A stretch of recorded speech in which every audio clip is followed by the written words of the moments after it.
Paul looked straight at the Sanhedrin and said, "My brothers, I have fulfilled my duty to God in all good conscience to this day."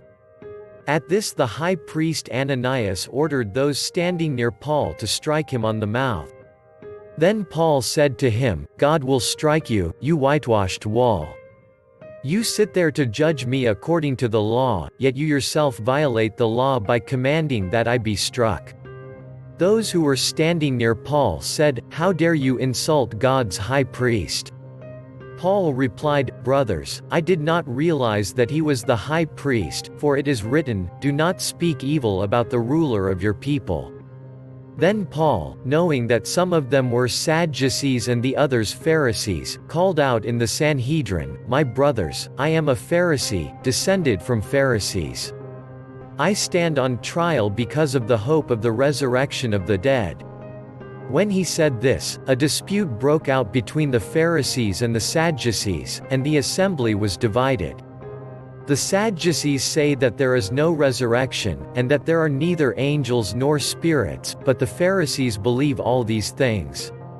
There was a great uproar, and some of the teachers of the law who were Pharisees stood up and argued vigorously.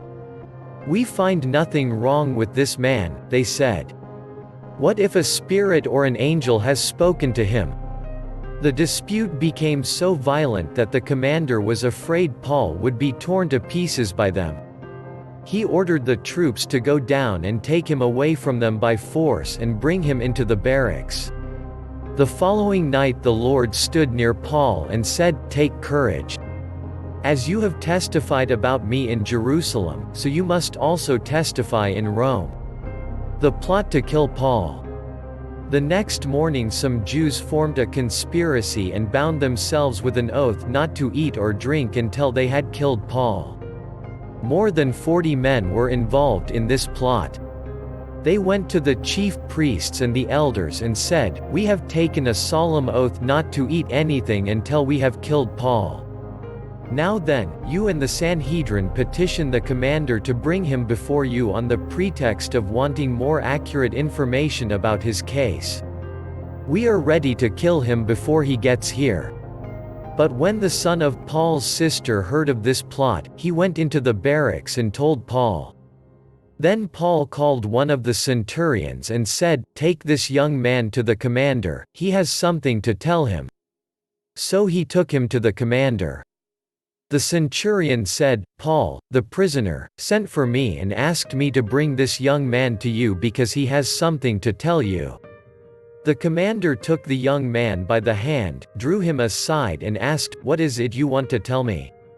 He said, "Some Jews have agreed to ask you to bring Paul before the Sanhedrin tomorrow on the pretext of wanting more accurate information about him. Don't give in to them, because more than 40 of them are waiting in ambush for him. They have taken an oath not to eat or drink until they have killed him. They are ready now, waiting for your consent to their request." The commander dismissed the young man with this warning, "Don't tell anyone that you have reported this to me." Paul transferred to Caesarea.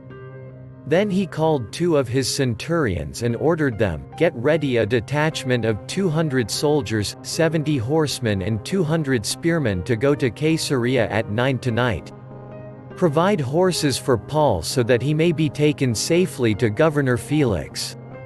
He wrote a letter as follows. Claudius Lysias. To His Excellency, Governor Felix. Greetings. This man was seized by the Jews and they were about to kill him, but I came with my troops and rescued him, for I had learned that he is a Roman citizen.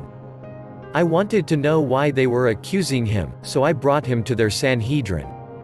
I found that the accusation had to do with questions about their law, but there was no charge against him that deserved death or imprisonment. When I was informed of a plot to be carried out against the man, I sent him to you at once.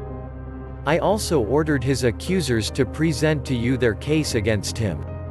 So the soldiers, carrying out their orders, took Paul with them during the night and brought him as far as Antipatris. The next day they let the cavalry go on with him, while they returned to the barracks. When the cavalry arrived in Caesarea, they delivered the letter to the governor and handed Paul over to him. The governor read the letter and asked what province he was from. Learning that he was from Cilicia, he said, "I will hear your case when your accusers get here." Then he ordered that Paul be kept under guard in Herod's palace.